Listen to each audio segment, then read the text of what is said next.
You guys ready to die? Excuse me. I mean, dive in. Dive in. I'm ready to die. I'm ready. I was born ready. As we find ourselves back in the Vermilion Expanse, back in Glorthalion, you guys look around in this dark forest lit by two moons, one yellow and pale, one orange and red with a large chunk taken out of it. The shadows around you are being cast in strange and unfamiliar directions, and you hear the crunching of dry leaves around you as 1, 2, 3, 4, 5 creatures begin to come out of the shadows. Jaimal, your spectacles that have come over your face with a heads-up display in front of you show a pulsing radar blip of these 5 creatures getting closer and closer and closer as the AI that seems to be coming through the hearing aids that have found their way into your ears. There, field activated. Fallen detected. You see 5 pulses on this heads-up display coming towards you. 3 of them a little bit paler, and 2 of them pulsing a little faster than the others, seeming to be highlighted. As you kind of flick your eyes over to them, a circle on the heads-up display comes up and seems to scan over those 2 dots. It goes There, gold detected. And as the shadows and the trees begin to sway, these creatures get closer and closer, and you see their destroyed and partially metallic faces. These are zombified entities that are a combination of flesh and metal. Their faces covered up with slabs of metal, their bodies partially ripped open in places. One of them's missing an arm. One of them has hair all the way down to their ankles. It seems to be this stringy and thin hair. All of them, their mouths open to 2-3 times the size of what should be capable. They look at you. You have a moment of realization. You know exactly where you are. You know exactly what these things are. And you know that there's only one thing the Fallen ever feel. Hunger. And they rush forward towards you guys. This is the time we're going to be starting our very first combat. Woo!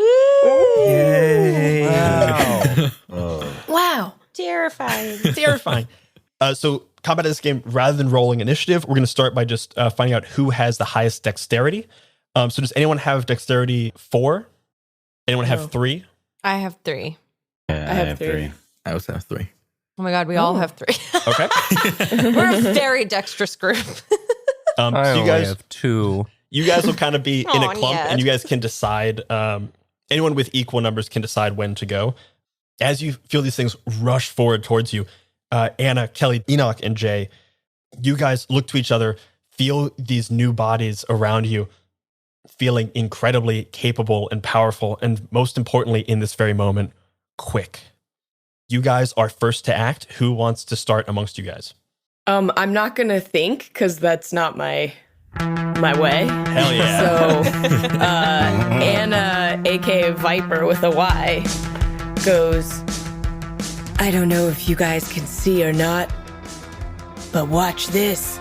And then spins around really fast, does a drop down and then ninja martial arts spin and trying to kick up dirt to create a brief shield to blind the fallen. Oh, I love that. I'll say go ahead and make a dexterity roll. Okay, so how many dice do I roll? Just the 1d6? So since your dexterity is 3, you're going to roll 3d6. This is a kind of a pass-fail system. 1, 2, 3 is a fail. 4, 5, 6 is a success. Any 6s you get are a special. So that means there'll be something a little bit better. Or you can activate a special ability on your character sheet. Because you're not doing just a straight attack, because you're trying to do this blinding shield type thing, I'm going to say the difficulty here is 0. If you get at least 1 success, you will succeed. Anything more than that, you'll get to kind of narrate a little bit extra about what you're able to do. Cool. So go ahead and roll your d6. Go. I got a 6, Yeah. A 2 and a 1. Hell yeah. Oh, and I'd say since you're doing this you're being a little foolish in this moment. You're going right away. You're acting without thinking. Go ahead and roll your full dice as well. Oh, okay. Let me Which I get believe the 1. should start with one circle on it. Yes, I have a circle around the 3. Hell yeah. Ooh, it's a 1. Okay. So how many success? You had a 6? I just had the 1 6. That was the success. Okay. You spin around, your foot flying on the ground. Anna has never moved this fast. For Viper, you're feeling that this moment in this body, you're moving faster than you've ever considered in your mind. You realize that Viper has a little bit more in her than even you are finding in this moment. And Viper, as you kick this tornado of dust and debris, you fully blind 3 of the fallen coming at you. They kind of stumble and look around. With that 6, because it was special, throw a little extra stank on this. What's something else that Viper does in this moment? Once she spins around and the tornado is settled, I think actually in the tornado she actually kicked up there's like the ground is rockier than it looks at first, and so there's little like pebbles and stuff that hits them for like shrapnel damage, kind of. Very cool. I'll say, you know what, with a special, as the dust begins to clear, you see one of them is taking shrapnel in the face. You've managed to hit like a small vein of like obsidian glass or something, and it is stabbed all throughout its face. It's going to take 1 hit. That fallen is already looking pretty fucked up. Oh. These things, not necessarily particularly strong, but they are particularly ferocious. That's Viper's turn. Enoch, why don't we have you go next? Yeah. I think in this moment, seeing the opportunity that Viper just made with the dust cloud, I kind of want to take advantage of the veil that they created and just kind of like leap at one of the fallen. Actually, I want to go for the one with the shrapnel in its face. Absolutely. Just to end that one as quickly as possible and grab it by the face and use my magical death touch.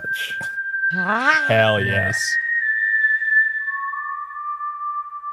I don't remember how that works. You use Dex? Okay, go ahead and roll 3d6. Crazy. Oh, okay. 3, 4, and a 6. 3, 4, and 6. That is 2 successes and 1 special. So you absolutely are going to hit. As Viper kicks up this cloud, you see your opportunity to run forward, fly through this cloud. This fallen has just taken shrapnel to the face. As it looks up, it just sees your visage coming through this smoke. As you slam your hand directly into its face, its head entirely explodes.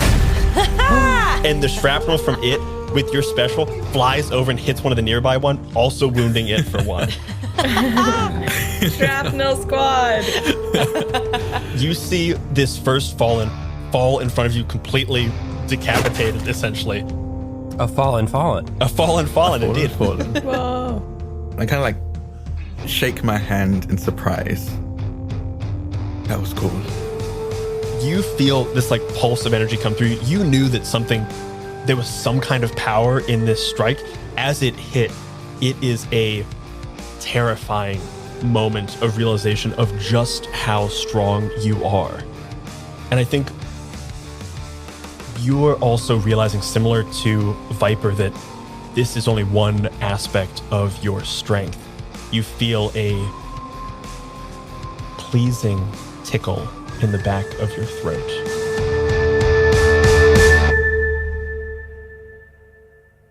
You fly through, hit this one, explodes. Jaimal, can you do me a favor and roll a wisdom check? So go and roll 2d6. Or I'll say you can do wisdom or intelligence. You can choose.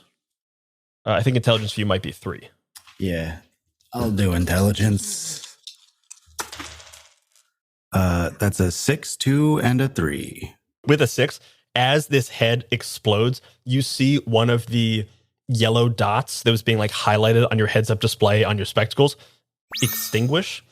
And as you look up, you see a small glowing lump of golden glowing material fly through the air. As it flies towards you, you catch it in your hand and you look down, your heads up display scans it real quick. Fair gold acquired. You have in your hand a piece of fair gold. And I'm going to say it is your turn to act. Hot dog, I have one of these gold thingies. Yum. Yum. Yeah, eat it, man. Eat it. Looks delicious. Should I eat it? Eat it. Eat it. Okay. I put it in my mouth. Is it like guilt? It's chocolate gold. Yeah. Yeah, maybe in this world. You grab it, you put it in your mouth, and you spit it back out. You unwrap it and find a piece of chocolate inside. Jaimo, what gift of the fair had you chosen? I picked the pet. As you pop this thing in your mouth, you feel a surge of energy fly through you. But you guys look around, and behind you, the entire woods for a moment glows with this bright yellow and orange as sparks are flying out of Jayamal's mouth and like hitting all around him. And then as you look forward, you kind of like breathe forward, your sparks fly in front of you and begin to like 3D print a thing in front of you.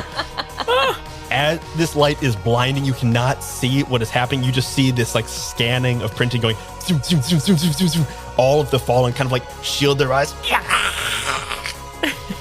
as they're momentarily blinded. As the piece of fair gold is extinguished in your mouth, and you find this gift of the fair in front of you. What do we see appearing in front of Jayamal? You see a little squirrel-like creature with some cat claws instead of wings now. Ooh. And I look at it and I go, oh, Bingus! Bingus! You see the squirrel with cat claws kind of comes around and goes and like licks its paw and then flies over, literally jumps up, flies over to your shoulder and squirrels around your head. So it like runs all around your body and then lands on the top of your head and looks down on you. So you see this tiny creature looking upside down, and it just kind of tilts its head and goes, Oh, Bingus, my boy! Oh, I love you. And Jay is crying right now. you see Bingus kind of like flies to your shoulder and kind of like nuzzles into your shoulder real quick. And then you feel its claws momentarily sharpen on your shoulders as it looks up and sees a fallen running directly towards you. Its eyes go narrow, its whole body goes bushy, and its claws go out and out and out. And you see Bingus, who should probably have these like, 1.5 centimeter claws, has like 2.5 inch, 3-inch claws extending from it. What do you want to do? Bingus, Eat it. Don't eat Bingus. Bingus, can I have a kiss on the mouth? It goes.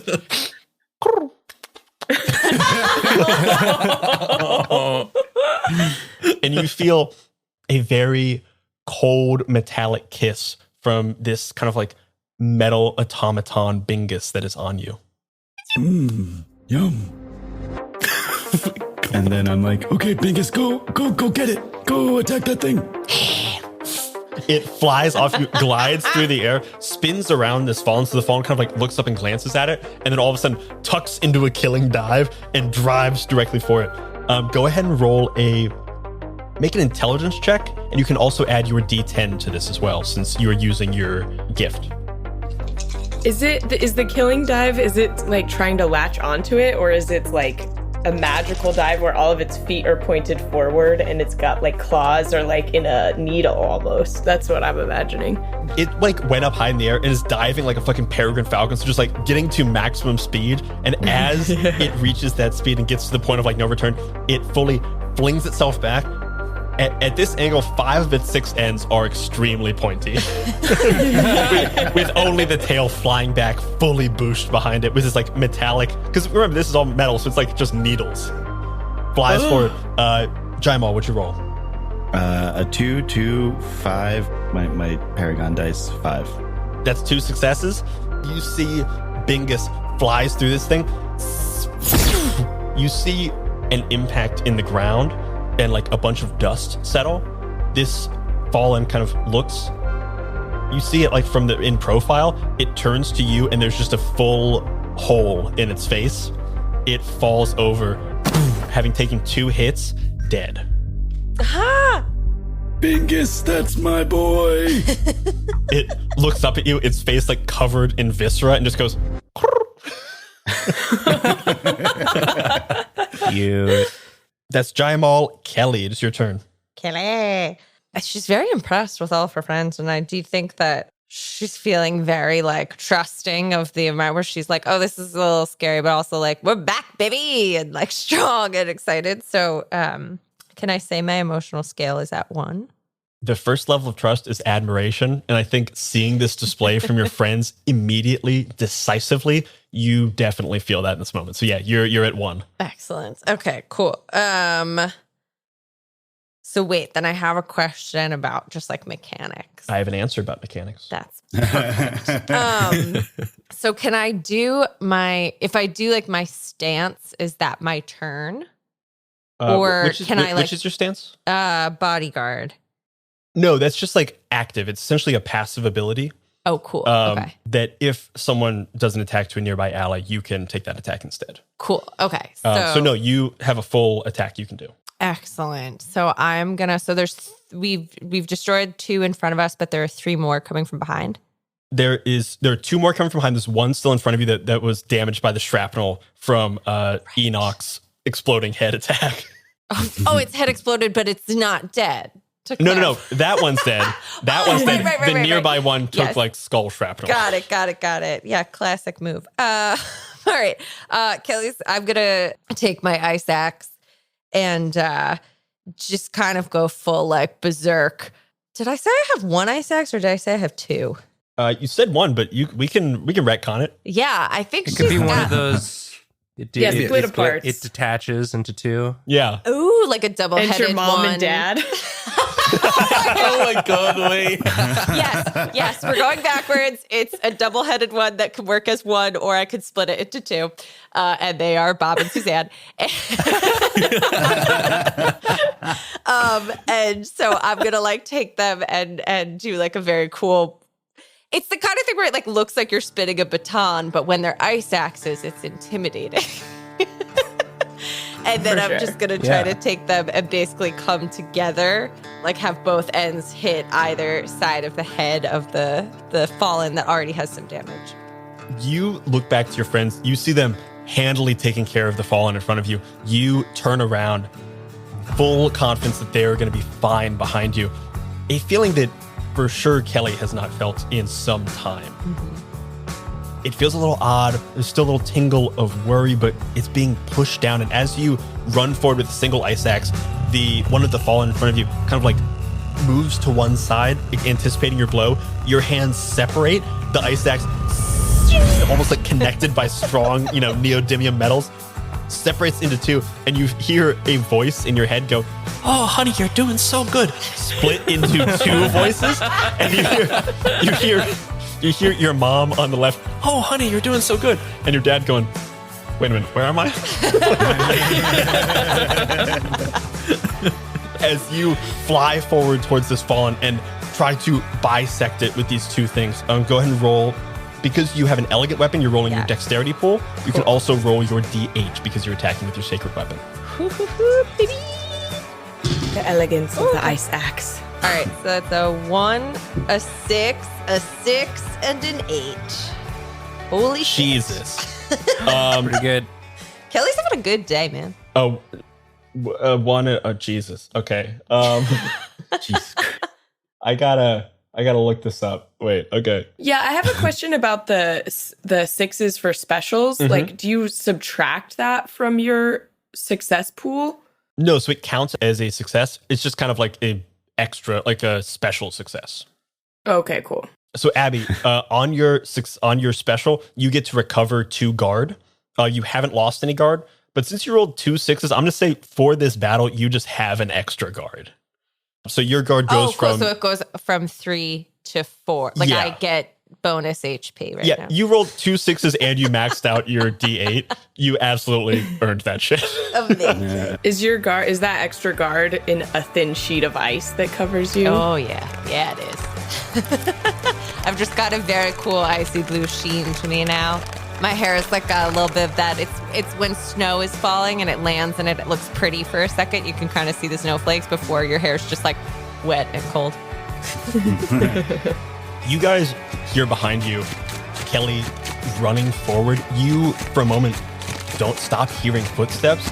Jay, you momentarily turn around to see what's happening. You see Kelly flying through the air and flies right past this fallen and lands in like a cool-ass fucking stance, apparently having not struck at all.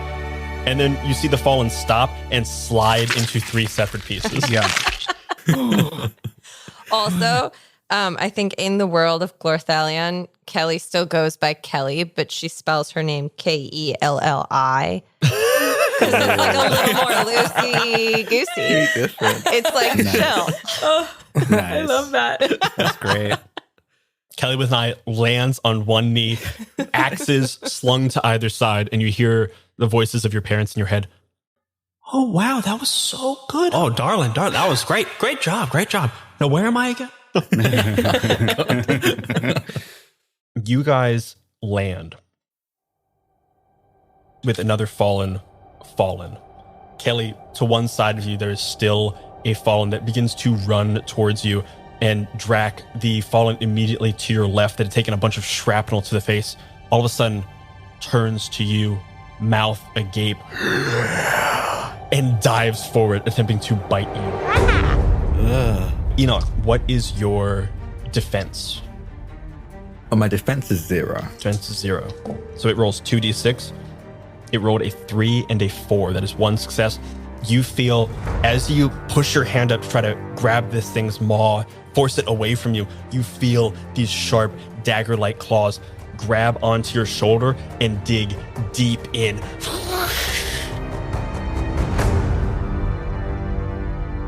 For a moment, you feel this. You cry out in an immediate moment of pain, of surprise.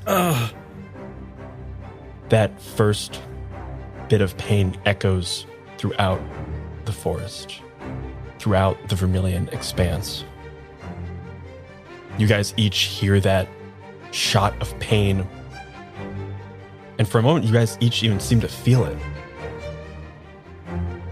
You guys had been handily taking care of these things, feeling as powerful as you were, feeling maybe you were even more powerful than you've shown. And all of a sudden it hits you again. This is not just a game. These things can attack too. You feel this dig into you. Enoch, you're going to lose 1 guard. Can Kelly, are we within 5 feet of each other? Oh, it's within arm's reach. Have I moved too far away? I'm going to say for your attack, you probably had to go Okay. and get this guy. Okay. But I'll say kind of at the end of your move, you kind of are running back towards the group, preparing yourself in case this happens again. Yeah, I think Kelly's immediate move is like, this was really cool, good. Let's go stand very close to Ned. Because I'm concerned about poor Ned. As you run close to Ned, you feel the claws and hands of the nearby fallen run towards you and grab onto you, attempting to grapple you in some way and bring you to the ground. It's going to go and roll an attack. Oh, they do get advantage. It rolled a 1, a 4, and a 5. Kelly, as you are running back, you feel a claw drag down your back, a second claw drag down your back through this diaphanous gown that you're wearing, and you feel a crisscross of slashes down your back. You're going to take 2 hits. If my defense is 1, do I only take 1 hit? Yes, because your defense is 1. I rolled 2 successes. I've got a beat. It's however much I beat you by. Cool. So since you rolled 2 hits, you're only going to take 1 hit. So my guard is going down from 4 to 3. That is correct. Excellent. You run towards the group, and all of a sudden you guys find yourself back to back again, surrounding yourself. There are 2 more falling closing in on you, and Ned, you find yourself with your giant arcane sensor, newly found muscled body, and that ever-present faint tinkling of a whisper in the back of your head. Oh man, can't wait to see what happens. Ned, it is your turn. What do you want to do? I want to blast. I want to blast one of these guys. I'll blast the one that hit Kelly, because Kelly was there to protect me, and she got hurt, and so that's not gonna fly for me. Hell yeah. Go ahead and roll your wisdom dice pool, and then you can add your d12 to it because you're doing your blast. All right, I got a 5 and a 6. Hell yeah. That's 2 hits and a special. As you turn around, you see this thing slash into Kelly as she stumbles forwards, taking a defensive position near you. Your hands fly up. What do we see as you blast this thing into oblivion? Well, there's all this shrapnel in the air. And As we've already established. There's all this shrapnel in the air, and so as I raise my hands and connect to the flow of whatever energy controls this world, the shrapnel in the air suddenly starts swirling in a vortex and just comes plowing into this thing from behind. Wow. You raise your hands, create this vortex, and as it flies forward, you see it fly forward and absolutely tear this thing asunder. It is riddled with holes from this various bits of like obsidian shrapnel that seems to be inherent in the floor of the Vermilion Expanse. But somehow you get the sense that it's almost like that was always fated to happen.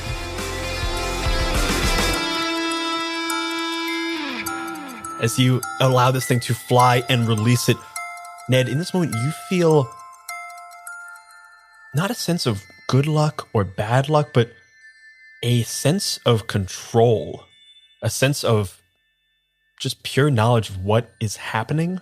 Yeah. That I think Ned probably hasn't felt in quite some time, if ever. Ever, yeah. In his whole life. I was in the right place at the right time. Not only in the right place at the right time, I feel like Ned, a broken clock is right twice a day. You've probably stumbled into the right place at the right time every now and then. But not only that, you're in the right place at the right time with all the ability in the world to accomplish what you wanted. Hell yeah. You feel this power. This thing flies backwards, scattered into 20 or 30 pieces that litter the floor of the Vermilion Expanse. As you turn around, sensor slowly kind of swirling around your head, this light mist of incense flying out from it. As you hear that tinkling in the back of your head. Oh yeah, I saw that coming. I'm sure you did. The entire time Ned was doing that, Jayamal had his eyes closed and he was like covering Bingus to just in case something bad happened. You have Bingus fully covered in your arms. Bingus is kind of very aware of what you're doing and like curls into a very neat ball. And as you kind of open up your arms after this attack, you see that Bingus has formed into an actual full metal sphere, like a seamless sphere. And you kind of hold it up, and then the head almost like with this is just a solid metal, sphere, and a seam appears and its head pops up and it looks at you and goes, okay. It just licks you with this cold metal tongue. Bingus is perfect in every way. Yep. We will all die for Bingus. Absolutely. You guys look around you and see 4 fallen around you. And in front of you, 1 littered with bits of shrapnel still moving towards you. The 5 of you line up side by side, shoulder to shoulder, more powerful than each of you has ever been in your entire lives. You see this thing look at its fallen comrades, look at you, and you see its eyes are entirely undaunted, uncaring. It moves forward without thought, rather with only one thought. Hunger. and it rushes forward. Top of the order, Viper. What do you do? I just spit at it. I just like go like, and then huck a big loogie, and spit at it, and I'm hoping to like, yeah, I don't know. It's a stupid thing to do. That's my character. Roll me a dexterity check with your full dice. Okay. Just with the full dice? No, with all your dexterity dice. Okay, and your, I'm and your very full die. dumb, so you're gonna have to remind me No, how you're things good. work all the time. We're all figuring it out together. And last time I added a circle to my dice to my full dice. Yes. Okay, that's 2 4s, a 3, and a 1. 2 4s, 3. And did you land on one of your circles? I did not, so I'm gonna add another circle. Wow. Hell yeah. Now I got 3 circles. So 2 4s, 3, and a 1. That is 2 successes. You lean back as this thing rushes forward, hawk a loogie at it. It falls just short, lands on a piece of slick obsidian. The fallen slips on it, flies in the air, flips upside down, and lands directly on a jutting up piece of obsidian directly through its head. It spasms for a moment and then falls still. Holy shit. And I'll say you got 2 successes out of that. It only needed 1 hit. As it hits the thing, Jaimal, you see as this piece of obsidian flies through its body, another piece of fair gold is ejected, flies up directly to you, and Bingus catches it in its little paws and hands it to you. Oh, Bingus, thank you. And I take it and put it in my mouth immediately. And I go, it tastes like butterscotch. You hold it in your mouth. You guys feel the heavy winds around you slowly settle for a moment. You look around and you see the yellow and the orange of one moon, the red and the orange of the moon with this massive bite taken out of it. You guys know where you are. You've been to the Vermilion Expanse before in previous adventures. It is surprisingly familiar to you. You also know what's nearby. There are a number of towns and places, things that you had been to a lot, places where you had kind of called home in previous games. Where do you guys choose to go? So where do we think Danny went? Yeah, that's my question too. And I got a cool rogue's voice now. Because I'm a cool rogue. Viper, I really like that voice for you. Yeah, it's a great Thanks. voice. Thanks, Kelly with an I. Yeah, because I'm chill now. Kelly with an eye.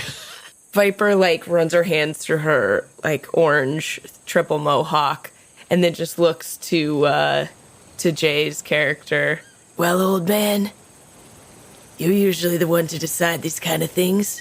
Where to next? Don't like the old man. Fuck. I mean, yeah. Do we want to fix that? Or did he choose that? Can you fix this? I don't know if I can do anything to help. Oh, God. Okay. Well, we should go to Flitter Lake Village.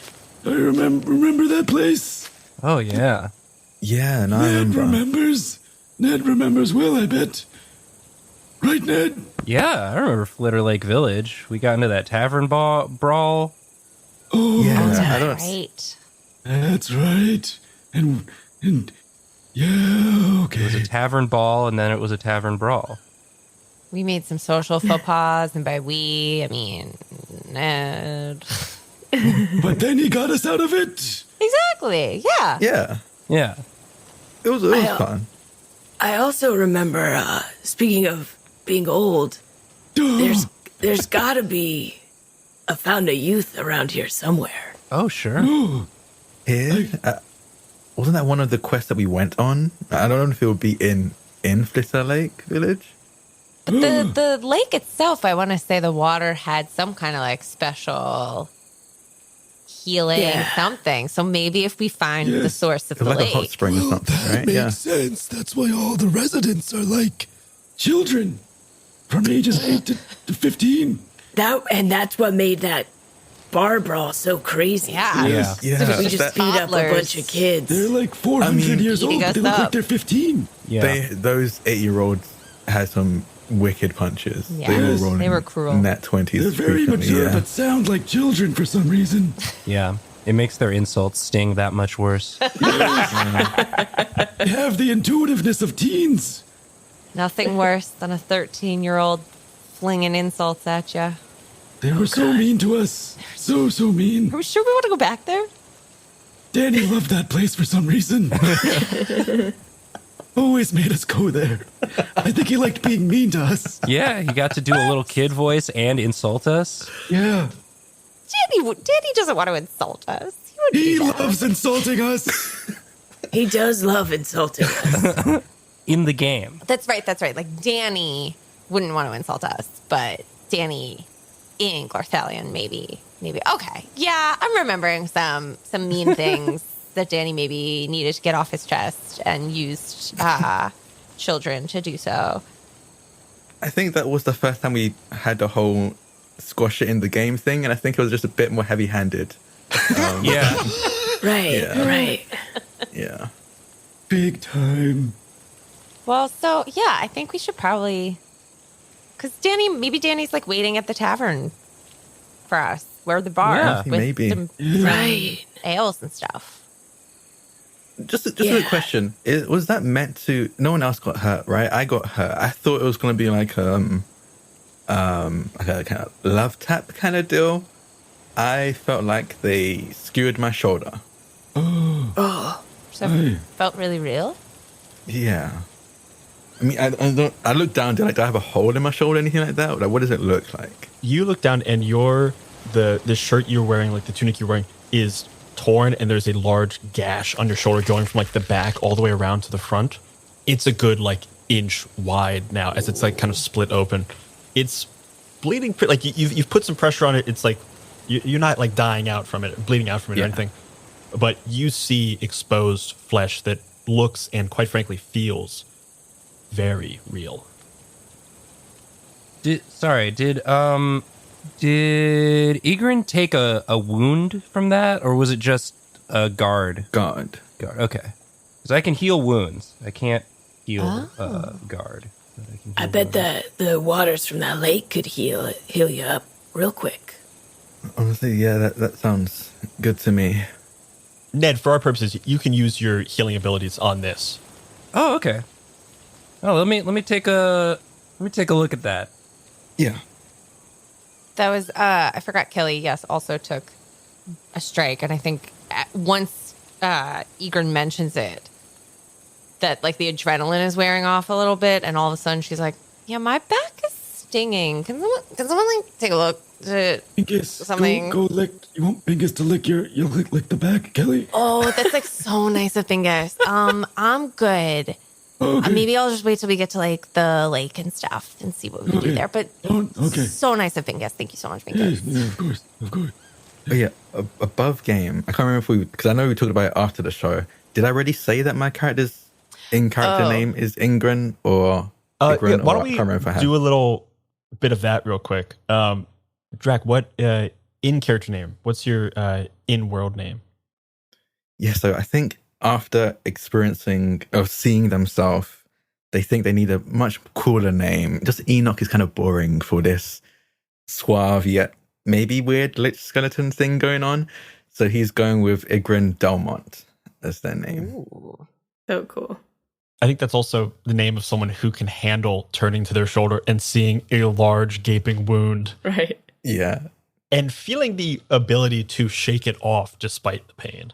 We have Kelly with an eye. We have Viper. Jay, are you sticking with Jay? Or are you going to go by something else in this fantastical realm? Is just a quick question. These Paragon names that we take, is this like something like NPCs will like kind of intuitively know us as, or is this just our in-character name that we've chosen for ourselves? We'll kind of see when you guys meet some NPCs.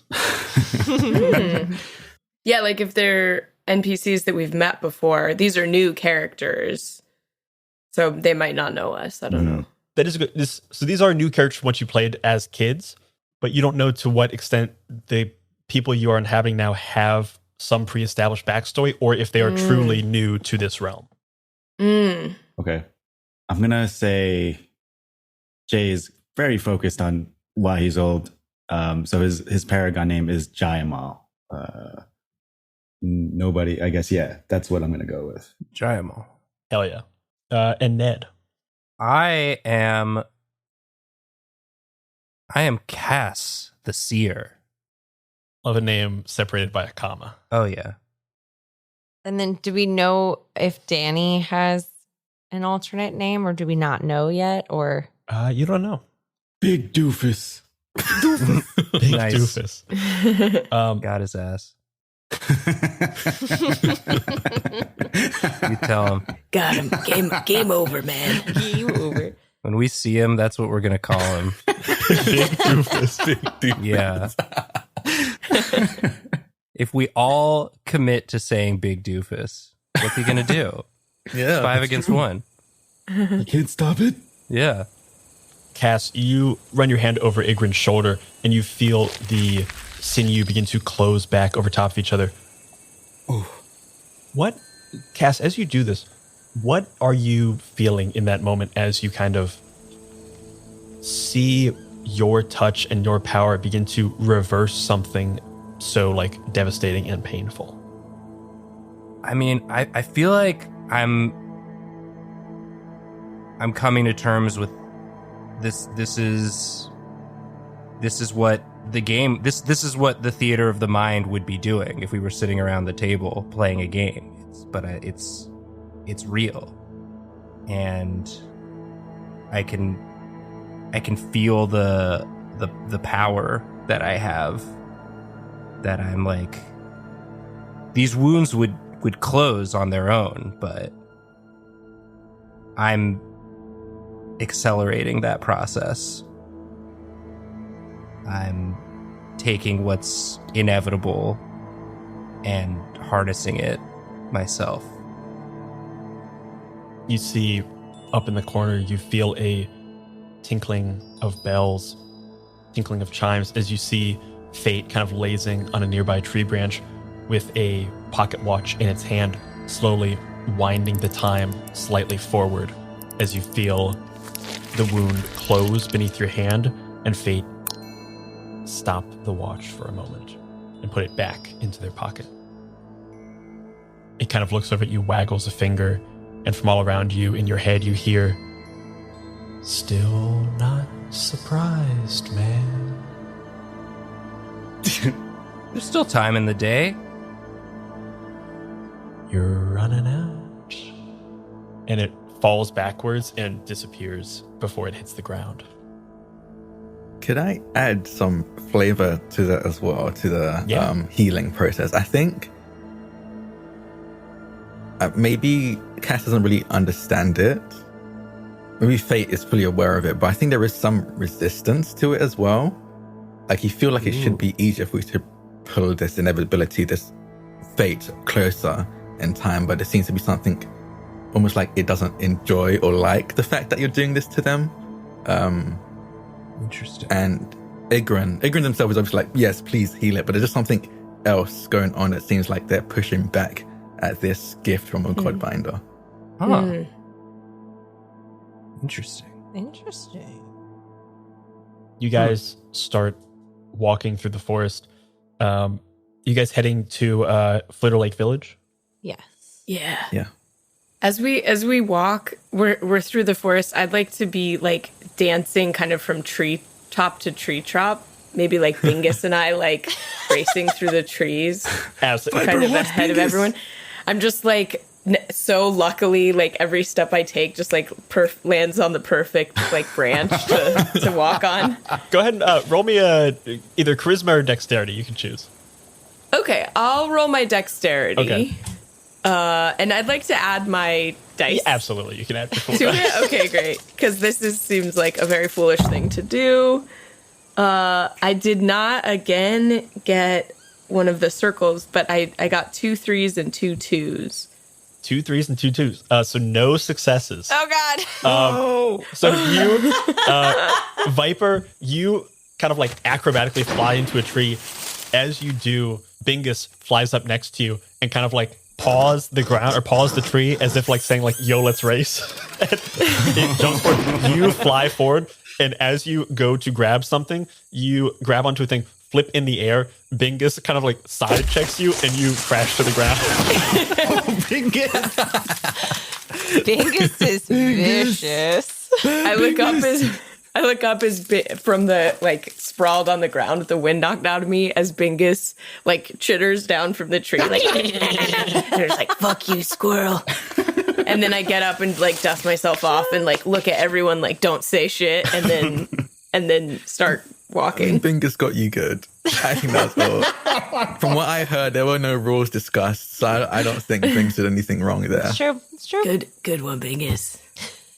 Bingus flies down, and as it's heading towards Jaimal's shoulder, it kind of like takes a quick break on your head to just like tap you on the head, and then like kind of like a tag you're it type thing. Boop, and then flies onto Jaimal's shoulder. Midnight Muscadines is a cozy, dark tabletop role-playing game where light and shadow intertwine in a fractured world. Players take on the roles of marmoteers, brave adventurers who journey into the untamed wilderness to collect the elusive Midnight Muscadines, craft magical jams, and protect the fragile light of Nim. Through collaborative storytelling and resourceful gameplay, players weave tales of courage, community, and the pursuit of balance. Will you preserve the light, uncover the truths hidden in the shadows, or reshape the balance of the world forever? Midnight Muscadines is perfect for fans of Studio Ghibli and Sea of Stars who seek to capture the magic of exploration and the heartfelt adventure in a world where small heroes make a big impact. Play Midnight Muscadines as a traditional GM'd game, GMless, or even solo. Midnight Muscadines is crowdfunding now on BackerKit. Join the campaign at pandeongames.com/muscadines. I'm Quinns of tabletop role-playing game review show Quinn's Quest, and this is Play to Find Out. Play to Find Out is an actual play podcast that brings notorious old games from the 80s and 90s back to the table. Each season of Play to Find Out, I'm joined by Emily Johnson and Rob Morgan. Good? Nervous? Yeah. You both looked at each other really concerned, like you think what's about to happen is going to be unpleasant. And frankly, I think that's rude. And together, we explore the TTRPGs of ages gone by. Our goal, to separate the TTRPGs that deserve to be remembered from those that maybe don't.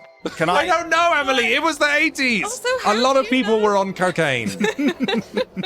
We blow the dust from decrepit systems to learn how they work. Your 100 on the encounter table bursts out. Right, you've encountered a fog. Get ready. Don't laugh. There's one get ready for a fog. Don't laugh. Encounter their unique quirks. I do finger guns to cover up how I wince. A weird thing happens as you do finger guns. Oh no. And I'm hoping that the Quinn's Quest community will join us in exploring these games too. If you this up, cannot describe to you how much your adventure ends here. Yeah, that's fair. Because the best way to learn is to play to find out. Play to Find Out is available now on the Quinn's Quest Patreon, but the first episode of each series streams for free on the Quinn's Quest YouTube channel and wherever you get your podcasts. Anyway, you failed the Earth Tech roll, and you made jokes while I was doing my exposition, so you don't get to hear any more. Oh, no. Come on. I was shook as...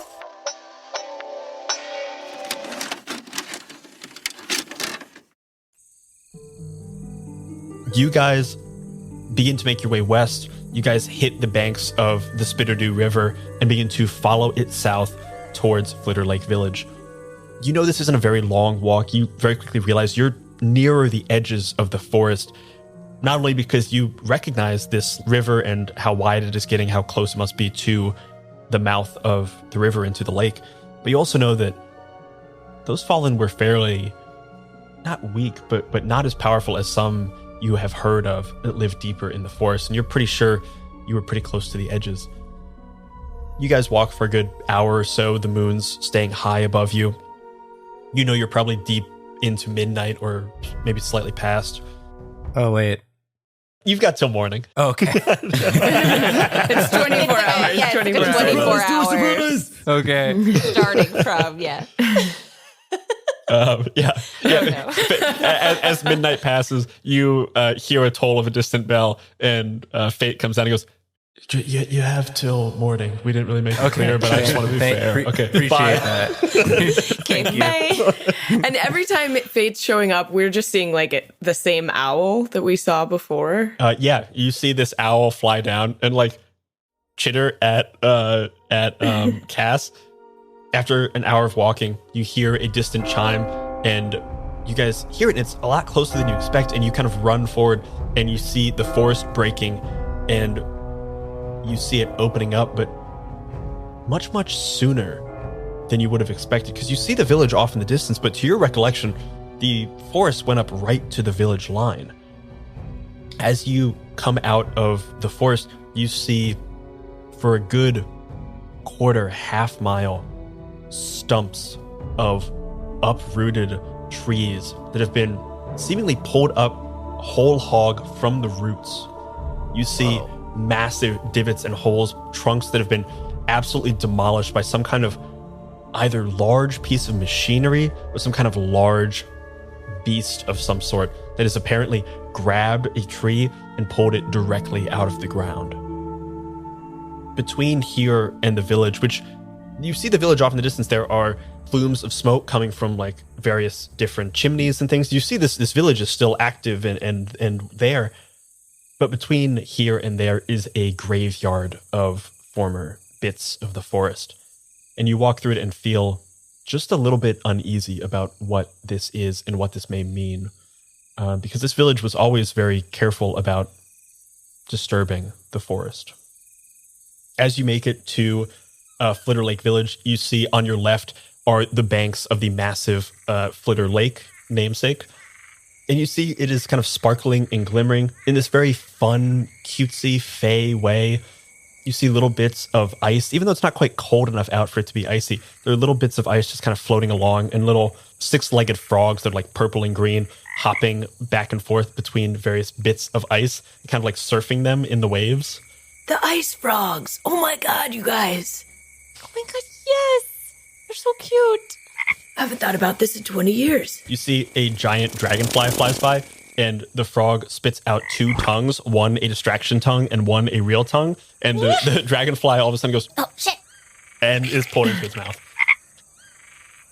You guys make it to the village, and you see in front of you a number of small huts and houses. This is like a small farming village that you guys had discovered. It was kind of like one of your first towns that you saved way back when. You had saved it from like a number of wolves that had been attacking the area, and you had fought like a few fallen that had found their ways out of the forests. But you see, it is a bit larger than when you had last seen it. It's probably extended maybe twice its size. Some time has passed since when you were last here, but you do see a familiar, very friendly looking tavern that seems to be kind of full to the brim with people. You see a bunch of people outside kind of drinking and like passed out. There's a big bouncer at the front. What's the name of this tavern that you guys literally was the tavern you guys met in your very first game? This is a land of children. Yeah, these are all like immortal children here, like 400-year-old children that are like middle teenager age. They look like that, but they're all older. Yes, that's exactly what It's a land of middle schoolers. Awesome. Nightmare. Yeah, maybe the tavern's called like Nightmare's Rest or something, and it's got like a like a horse, like a black horse with like red eyes on the sign. That's horrific. Nightmare's Rest. I like that. These moody 8th graders all came up with that. The bartender definitely has like the emo swoop of hair over their eyes. Nightmare's Rest. I love it. I love it. You guys make your way to the Nightmare's Rest, and out front you see there's a number of like kids, like all like 12, 13, 14, that seem to be like... Sorry for making you describe drunk kids, Brian. you guys are very aware. These are old, if not ancient beings, but all of them are 13, 14, 15 looking. All of them have big steins of what you initially think is chocolate milk, but as you walk past it, it smells like pure absinthe or something. This is like moonshine plus chocolate. Okay. You walk past and you see there is a big bouncer out the front of it. Just this kid still has like a 15-year-old face, but this is the kid that had like a massive growth spurt in middle school and is like 6'3", 320. He was scouted for college football teams in middle school. You know what I mean? This big guy kind of stands in front of the door, looks at you and goes, "Sorry, we're full."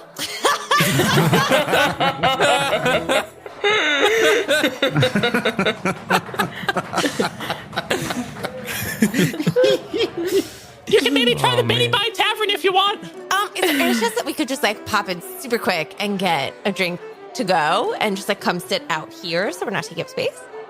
No, I don't think so. You guys are weird. Why do you look like that? Especially him. What's up with him? And points right to Jayamal and is like, "What? Why are you so old? What'd you do?" What'd you do? Hey, let's not be ageist here. Jaimo starts crying. Oh my God. Look what you did. You made him cry. What? Buck up, soldier. Come on. What are you... Oh, I forgot. They were really mean. They're so mean. So mean. You see right through us. You know exactly what we're insecure about. Oh my gosh. They're gonna giggle behind our backs as soon as we walk away, I bet. I have a trip to clown school ability. Yeah. We can use those, right? It's called ignore that fool.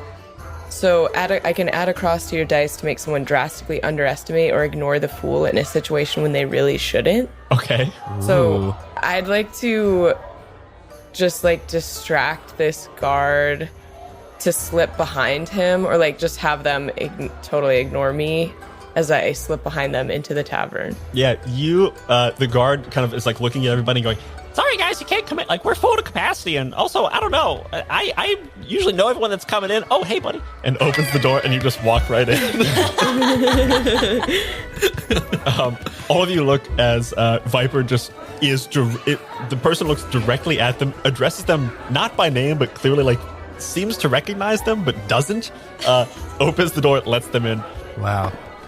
I look back over my shoulder and give you guys a wink and finger guns. Where was as the door closes. Where with her? Yeah, we're with her. Yeah. What do you mean? I didn't.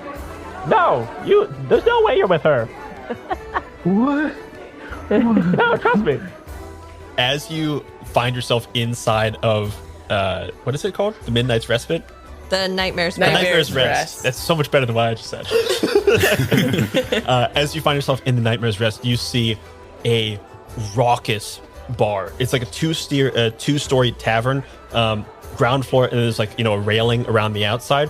And between the railings, there are tight ropes with bikes that you can ride. Those like self-balancing, science fair bikes that people are like riding across. There's like swings and shit in here. And all these people are just going kind of like nuts. You see the bartender behind the bar is pouring these like massive steins of spiked chocolate milk and stuff. But you also see like, I don't know how much I should illustrate like kids smoking cigars and stuff. But that's what I want it to be. Fine. Listen, if they're 400. Anyone listening, these are not kids. They look like kids. They look like They just look like they look and act like kids, but they're 400 years old. So it's just like fine. Euphoria. It's like Euphoria.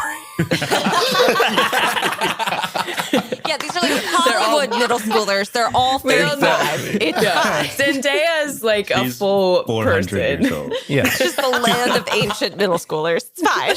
You see behind the bar, the bartender looks at one of the kids and goes, "Wait a minute, I don't know. Can I see your ID?" And the kid hands an ID, and she looks at it and goes, "All right, 402.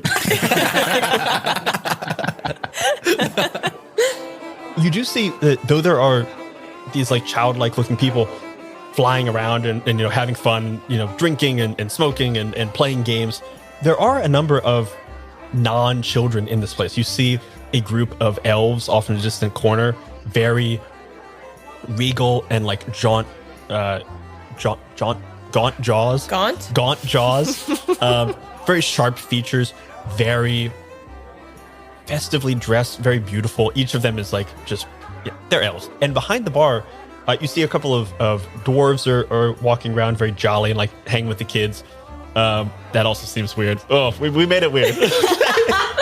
They're all adults. These are 400-year-old beings that just look like they're. They were probably around during the beginning of the world. Yeah. So they're the elders you should be respecting. So the fact that they're hanging out with dwarves who are younger but look like adults. Yeah. Did I just make it weird in a different way? Maybe. We'll figure it out. We'll get there. The dwarves are babies. But they look Are baby dwarves. The dwarves are actually only 13. So you see there's this group of dwarves, this group of elves. There's a couple of like very regular, ordinary looking humans off in the corner. Everyone's kind of just merry and jolly and having a good time.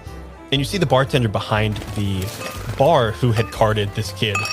You look and see it is a small fairy, like a small like pixie type fairy, kind of floating about on these very sparkly wings, flying back and forth with steins of spiked chocolate milk 2.5 times her size, just passing them out with just biceps for days. And you see, looks very old for a fairy, for a sprite. She has like large Coke bottle glasses, and you immediately recognize her. You see, this is Crepes. This is the fairy bartender that you first met that gave you guys your first job. She was the one who told you about the wolves that had been attacking the town, like a very classic, like first level adventure. You guys had like become friends. She's kind of like wild and raucous and owns this bar and is one of the fairies in this village who are casting this kind of eternal youth spell around this village, allowing everyone to stay young and free and vivacious. She looks over to you and kind of like gives you a nod. Hey, stranger, what's your poison? Oh, hey, I'll take one of those chocolate milks and a seat by the window. I'd like to open the window and like let everyone sneak in, or find like a back door or something. Sure. To open to let everyone in. I'll say go ahead and roll me either like a charisma, or I'll let you roll a charisma check with your fool die. Okay, I'll roll charisma with my fool die added, right? Yeah, why not? Okay, I have a cross now on my fool die, so something, which means if I roll it, something bad happens. Oh no. Okay, I rolled on my fool die. I rolled a circle and a 1, and then I rolled 1 4 and 2 2s. Okay. Not a lot of successes. But what happens now if I roll the circle, then I erase it and I add a cross to it? Yeah, when you rolled your d6, it has special results. Okay, so circle. Describe the fluke of luck that benefits you. The GM can then choose to modify it. The more advantageous you make it, the more they'll likely tweak it. Then erase all but one circle and add a cross to a different face. Ooh, okay. So as you do that, you see Crepes kind of looks at you, pulls out a stein of chocolate milk from the tap. It lands in front of you, very ice cold, condensation dripping down the side. Well, it's going to be, you have to figure out your own spot. It's pretty full in here, but I'm sure you can talk to some of these folks over there. And you see she points over towards the group of elves who's sitting by like the big bay windows overlooking the front where your friends are. As you kind of walk over there with your stein in hand, you see all of the elves turn and regard you. Go ahead and roll me a wisdom check for me. Okay. That's a 6 and a 4. Success is in a special. You walk forward. I think Anna was used to people moving out of her way because she was like just a bigger woman. She kind of like forced her way through crowds with anger and just like sheer momentum. Mm-hmm. You move through and people instinctively part for you. They notice you, they see you, and they just kind of move out of your way. Oh, excuse me. In a way that the path just kind of opens up for you. And as these elves kind of look over and regard you, you see they're normally like elves don't have very expressive faces, but you see their eyes kind of, one eyebrow goes up kind of on each of them. These people are all looking at you and they're like, oh shit. Oh, hi. And I think, Viper, this is the first time you're probably feeling it in some time. There's a whole group of the hottest people in the bar looking at you with curiosity and wonder. I give a jaunty half smile and walk over with the steins while gesturing to the fairy bartender, like that I'd like a round for the elves at the table. And then I go over and say, "Hey, how's it going? You mind if I sit here?" No, not at all. Why don't you sit by me? And they all kind of like move. But you see this one woman kind of pushes her buddy to the side. She just goes, "Excuse me, Aldrich." Pushes him to the side. And you sit down next to this very fair-haired elven woman with like long blonde hair that like goes down and is cut off at this very like sharp angle. And she kind of leans over and looks at you. She's got 2 steins of this chocolate milk in front of her. Oh, and I haven't seen you around here before. What's your name? Name's Viper. And it's a little stuffy in here. And I'm just gonna lean over and like crack open the window and try and kind of like peek around or something to see if I can see my friends, if they can see the window is open. You crack open the window and this woman looks at you and goes, "Oh, let me help you with that." And she pushes it open fully and just like airs it out. She opens the blinds, the curtains flutter out, and you guys immediately see this open window as the guard is looking at you guys going, "Sorry, I don't know what I can do. I can't help you. We gotta wait for 4 people to come out and then you can go in." I think that Kelly, upon being heard, like, "No, you can't go in there," immediately reverted to her like klepto days and starts looking for like a second access where she's like, "Well, we can't go in this door, but we can go in. So how are we gonna get there?" And spots, yes, the window opening. You spot the window opening, and I'll say with a 5 and a 6, as the window slams open, one of the curtains actually detaches and flies out, lands directly in the face of the guard, who goes, "Ah, shit! What is it? What is this? Get this off me! I don't like the dark." I like the dark. I'm a daytime bouncer only. And you guys easily make it in. So the thing that would move the story forward here would be to follow this path that has been opened up, go with my friends into this this window where the door is closed, the window is opened. However, I need to do something surprising.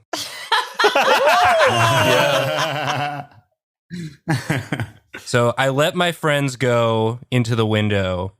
I very gingerly help the bouncer remove the curtain from his face, and I get up right close to him. He's much taller than me, but I bring my face up as close to his as I can, and I say, I'll be coming in the front door. Roll me. I don't know. You tell me. What do you think you should roll here? Do you want to do a strength check to try to like intimidate him? Do you want to do a charisma to kind of? I don't know. You tell me. I'll let you add your D12 as well. Can it be? Yeah, I think it seems like it's charisma. I'm trying to, and I don't have a very good charisma, but I'll take the god die, and that'll help a little bit. I'll say difficulty of this is going to be 0. So you just got to get a success. I rolled a 12. Oh, wow. Fight this kid! As you rip off the curtain for him, you fling it up in the air. You see he rears back as if to punch you, and landing on his hand, perfectly folded, is the curtain. He looks at it, looks at you. You keep your stony face as if you had anticipated this entirely the whole time. Yeah, man. No problem. And he, holding this perfectly folded hospital corners curtain, he just kind of moves to the side and opens the door for you, looking at this curtain being like, "What the fuck was that? That was some fucking shit." And lets you in the door. As the door closes behind you, you see up on one of the bicycles, you see Fate kind of riding on the bicycle. Owl riding a bicycle. He looks down at you and he holds in his hand a like hanging scale. So like coming down from a chain is like a bobble, and then on either side of it is like ends of a scale. You see the scale was tilted to one side and it blink, centers again as he puts it in his pocket and just kind of gives you a small little nod. All right. I nod back. He again falls backwards and disappears before he hits the ground. Inside the tavern, a bunch more drinks are delivered to this table. Initially for all these elves, but all of your friends grab them instead. Because luckily enough, there were only 3 elves, but for some reason she brought over 4 steins, which is just enough for your friends. I take a huge drink of mine. Wow. And she kind of takes hers and kind of mimics you a little bit, but she kind of like coughs midway through and, forces it down, but wipes her mouth, tries to look cool and goes, I'm Silvera. It's good to meet. What brings you about here? I haven't seen you folks around, and you look interesting for these parts. We're just a group of helpful folk. We love this town. We come here, it's great. Have a swim in the lake, eat some 6-legged frogs, hang out with these fun ancient kids. It's exactly why we come here. We love the ice frogs. They're very fun. They're a delicacy, Yeah, we're looking for a friend of ours. A friend? What kind of friend? His name is Danny. And sounds he's cute. A platonic friend. Yeah. The woman turns directly to Viper and goes, that's good to know. And like slowly breaks eye contact to turn back to the rest of you. What does this friend look like? Maybe we can help you out. Like a big doofus. He has a longish hair. Kind of classic wizard. He's got a long blue cloak with gold in it. That's what Danny was wearing, I think, right? Yeah, blue cloak, gold and silver and stuff. He'd look kind of like us, so not like an ancient child. He's a man. He's an adult man. Yeah. But like looks like an adult man. Not I think to say like, there like are you some aren't. adult men here, but they just like look like kids. Owl looks like and is an adult man. Yeah. An adult, like human man? Yes. Yes, a human man. A human adult man. Well, there's not a lot of humans around here except for him. And she points over and you follow her finger over to a stage which had been darkened, and all of a sudden a spotlight, the lights go out, a spotlight illuminates a piano. Oh my God. Amazing. And you hear the tinkling of keys starting off as this small, slow song.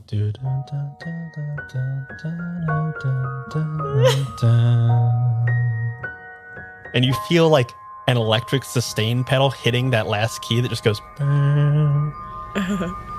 They raise their hands. And all of a sudden, lights and spectacle go all around you as this like crazy EDM piano mix hits you. Oh my God. Wow. Let's go. The person Out of character, I'm very much looking forward to hearing the music you have for this scene. You see the piano on the stage begins to rotate as this person stands up like fucking Elton John at the piano. It's just like standing, like playing with their heels as well, jamming all to hell. Just as the piano turns around, you see the dark flashes as all of a sudden the lights go down and a single spotlight illuminates their face, and you see Jay. Oh, never mind. Oh. Thought Jay, for sure it was going to be Brett. You look and you see a perfect image of yourself. Whoa. Jamming and having the time of their life playing this music. The whole crowd is going absolutely nuts for this person. It's very much like Brett's style of music. It's EDM, but like actually good and shit. They're just fucking jamming. If you combine Brett's type of music with your just raw talent, that's what we would have gotten here. Perfect pairing. They hit that final note. And they just kind of like stand up and go, yeah. Jaimal, can you go ahead and roll me a wisdom check? Sure.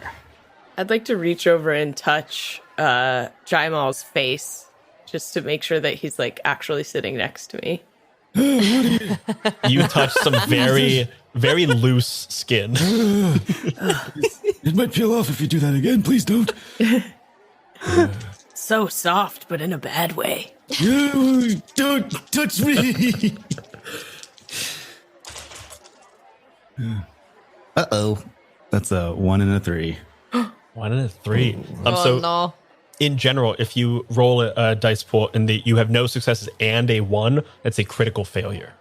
So in this moment, Jaimal, you don't notice something that you maybe should have as this person scans the crowd and then sits back down at the piano and begins to play some kind of more just standard jams that is just kind of like now the background music of the bar, now sitting behind the piano, partially obscured by its large ass. Brett's music's better. So it's Jaimal's in Jaimal we know from our world? Yeah, you see a perfect replication of Jaimal from Earth that you saw just before you came here. Dressed up in like full-on fantasy garb, looking fucking good. Just like dressed very stylishly. Got this like weird ascot, but somehow is like really pulling it off. It's a vibe. But they're jamming and having a good time behind this and seem to be being regarded by everyone in here incredibly positively. Every note that they're playing, most of the people have their eyes on the piano and on this performer as they're just kind of rocking it. Can I make some kind of a check to see if I think this is Danny, like, pulling a trick on us or something? Yeah, go ahead and roll, I'll say, an intelligence check.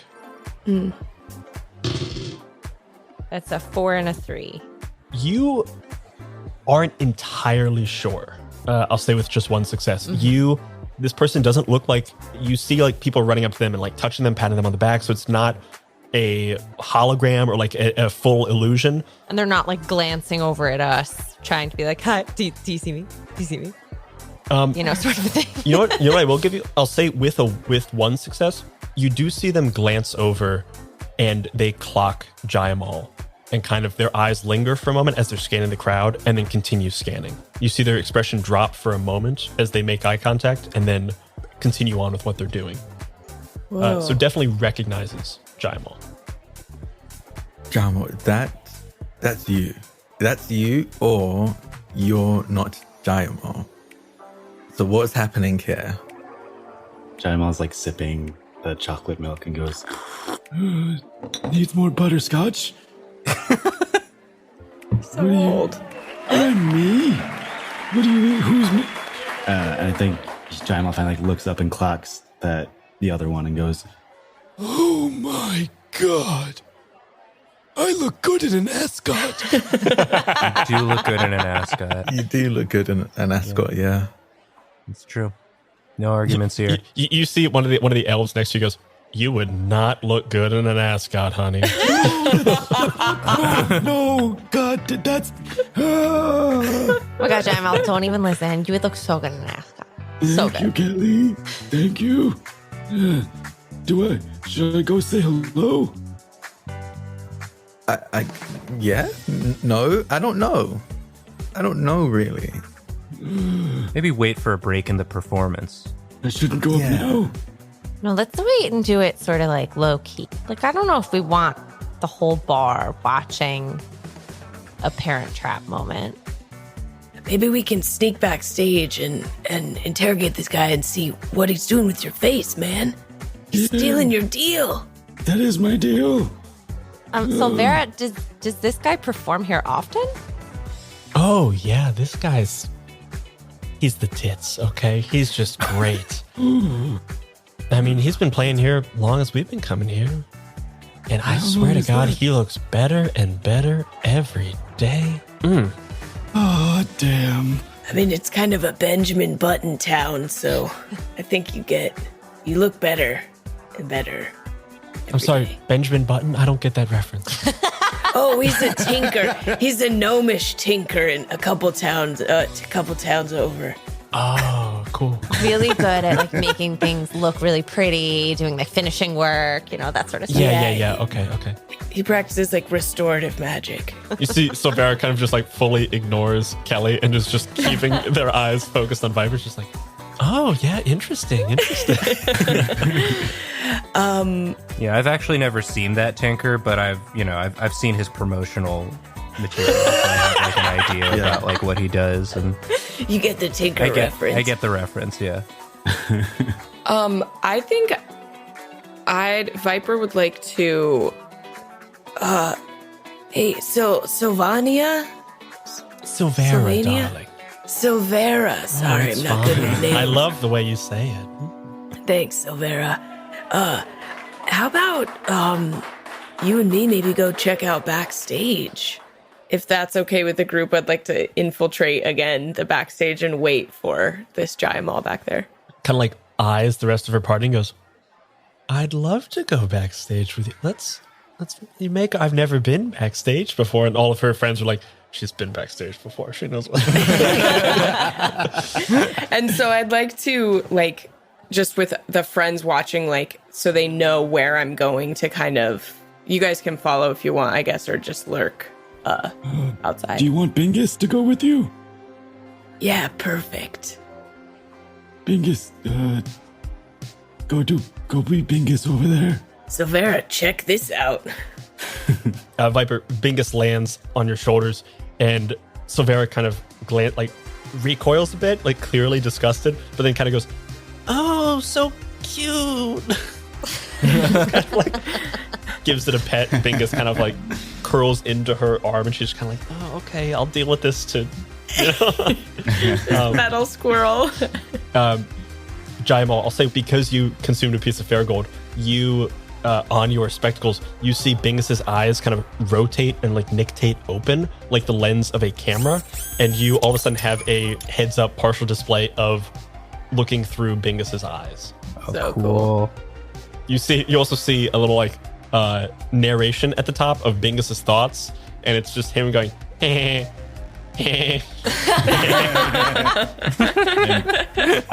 I'm reading the narration out loud to the entire table. I don't know what we're meant to be getting from this narration. It's also it is very sporadic because it goes, wow, look at that woman. Wow, what's that thing? I'm hungry. Wow. I also like to think that Jaimal maybe didn't even tell us what exactly he's narrating. So part of us is like, are you just muttering? He's got Are you okay? really Are you senile. senile? Yeah. Jinx. So yeah, I'd like to head backstage with sorry, I can't remember the name. Sylvania. Silvera. Silvera. That's your. You have to keep getting it wrong. Yeah, you have to keep saying different names. You are like accidentally negging this woman, and she is loving it. She's all about it. That's what happens when you roll 2 successes and one of them is special. You walk into the back of this area. You see Crepes kind of like gives you the head nod as you pass back. Press the button, and like the cloth kind of like parts, and you're in this kind of backstage area.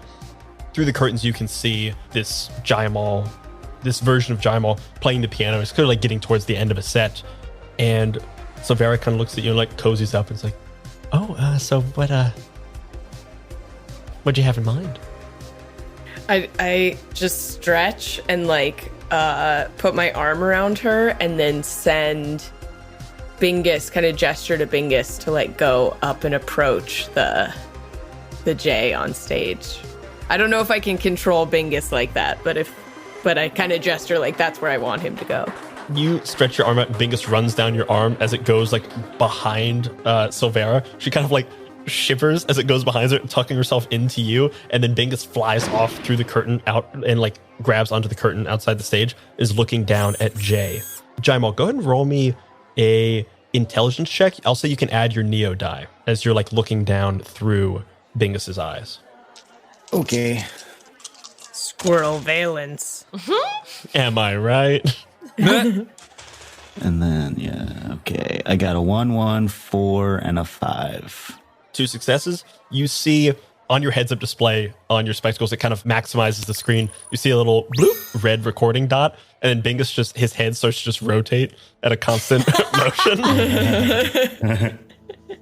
You see this version of you, Jay, sitting at the piano. You look down, and Bingus starts like zooming in on various parts of your body, and you see the familiar scar you got on one of your hands from like a basketball injury. You see the way he is playing, like you recognize the suppleness of your fingers. You see as he turns, you can see the very familiar smile that you practice sometimes in the mirror. What else does Jay see in this perfect facsimile of himself?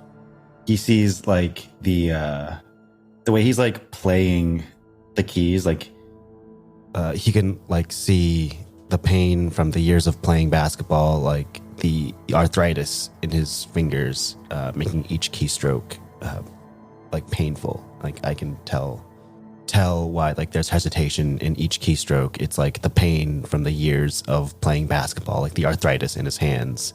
Pedals of the piano, like he has to like move his knee in a certain way because of like past like knee pain and stuff. And also, what else would he see? He's like, and he's wearing like, I guess, fantastical clothing and stuff. Mm-hmm. He can kind of see through his like loose fitting clothing that his arms are a bit smaller than they should be. Like still looks great, obviously, but his arms looking a little bit skinny, like he hasn't been hitting the gym as much. As you notice, like the kind of like open, he has like a kind of like a tuxedo coat, like a 3/4 length tuxedo coat that's just no shirt on underneath and it's just like flowing open. You know what? Cut off sleeves too. Fuck it. Yes. Oh my God. Incredible. And an ascot. You know, I don't know what color the ascot is, but somehow it works. Looks good in an ascot. Every time, like you hear like people on the front going like, I don't. They're like a bunch of groupies wearing ascots. They're like, I don't know how he does it. You see those almost arthritic fingers from hours and hours of dribbling and drills and practice and jamming your finger when a ball gets past you by someone who's not as good as you. And you see those muscles that have somewhat deteriorated a little bit from lack of exercise. As he begins to play, and he continues to play, he hits one of those last notes. You see him stretch out his hand and kind of like shake it off, almost like shaking off the pain a little bit. And as his hands settle back on the keys, you see that arthritic movement that was so familiar to you has vanished. And you see where he had tried to stretch out his pinky to hit a note before and wasn't able to. As he flicks his wrist, he goes to hit that same note again and nails it and almost overextends it. You look down as he lands this last note and stands up and gives a final bow. Those biceps that had seemed a little bit anemic and scrawny have just like the small hint of like a vein on them and are just a little bit thicker than they were before. Still not your body, still not the size and physicality of you, but closer. And he notices that he has a Pokemon tattoo that Jay doesn't have. Whoa. What Pokemon is it? Yeah. It's a Squirtle with sunglasses on. Squirtle So good. Squad. Is that a Pokemon that Jay would have liked?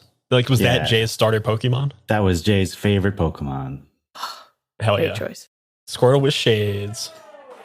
Jay takes the bow. You see like coins and things kind of litter the stage in like a tips way. A bunch of people are setting up drinks that have now lined up on the top of the piano. He grabs one of them at random. You see a small person in the audience just passes out from excitement that they grabbed their drink.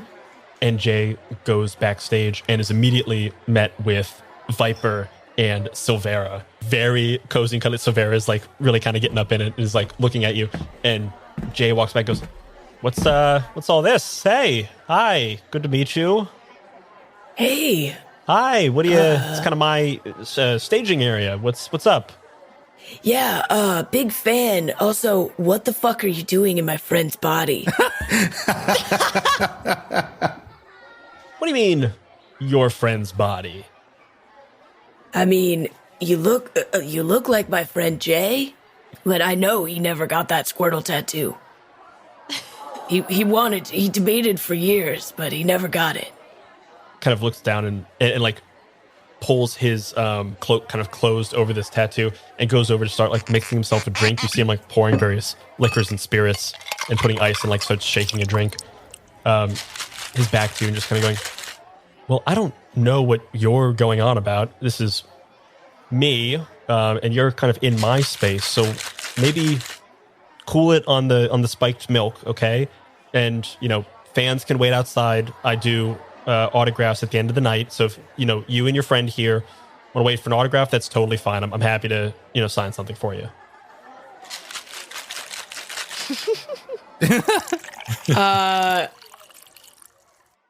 I want to do something. I'll do something foolish and crazy. Nice. I'll knock the drink out of his hand and get kind of aggro. You knew Nathan has played with me before. He knows it's only a matter of time before I just attack someone. So I'd like to knock the drink out of his hand and grab his throat and go, sorry, Silvira, we'll get back to this later. And then knock the drink out of his hand, grab his throat or his lapels and just try to interrogate him. I'm like, you better tell me. I want to know two things.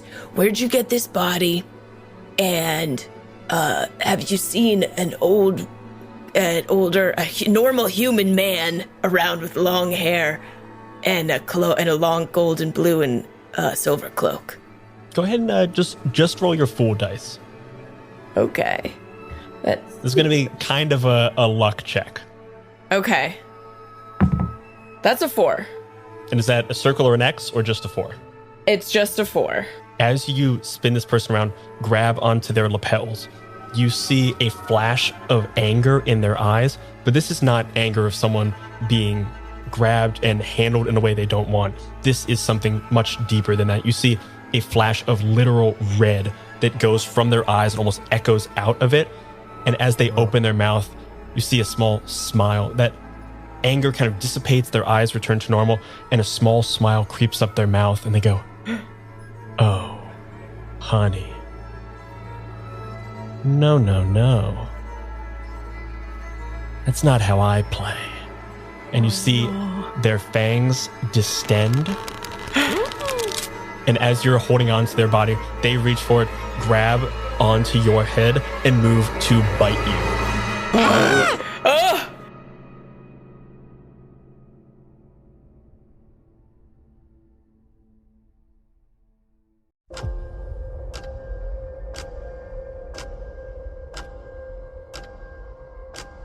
This season of My First Dungeon is produced by Brian Flaherty and Elliot Davis. Editing and sound design by Brian Flaherty. Original theme song and character themes by B. Hold. This episode features the voice talents of Draconix as Enoch, Carolyn Page as Anna, Abby Hepworth as Kelly, Chinook Sarah as Jayamal, Nathan Yaffe as Ned, and Brian Flaherty as Danny and everyone else. Die, the role-playing game, was created by Kieran Gillen and Stephanie Hans and published by Rowan Rook and Deckard. You can find My First Dungeon online at My First Dungeon on Twitter. And if you like the show, the very best thing you can do is open up your podcast player right now, click follow, and leave us a review. And if you want to play Die yourself, the core rulebook is now available at rowanrookanddeckard.com or at your friendly neighborhood gaming store. That's all for this episode. And as always, remember, if you're having fun, you're already doing it right. Bye-bye, everybody. Bye. Bye. Badai.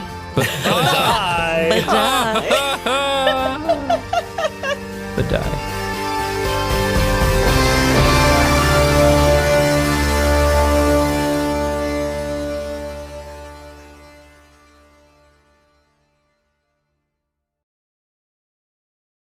Hey all, it's Brian. Real quick before you go, if you like this show and you want to support more great seasons, you should head on over to patreon.com/myfirstdungeonpod and jump into the Dice Pool. That's the name of our one and only Patreon tier that's just $5, where you'll get additional actual plays and extended talkbacks each and every month. We'll see you there. Splash. If you're looking for more great gaming content from everyone here at Many Sided Media, you should consider subscribing to the 20 Sided newsletter. It's a free, bi-monthly newsletter for people who love games, make games, and just love making games. To subscribe, just go to 20sidednewsletter.substack.com or follow the link in the show notes.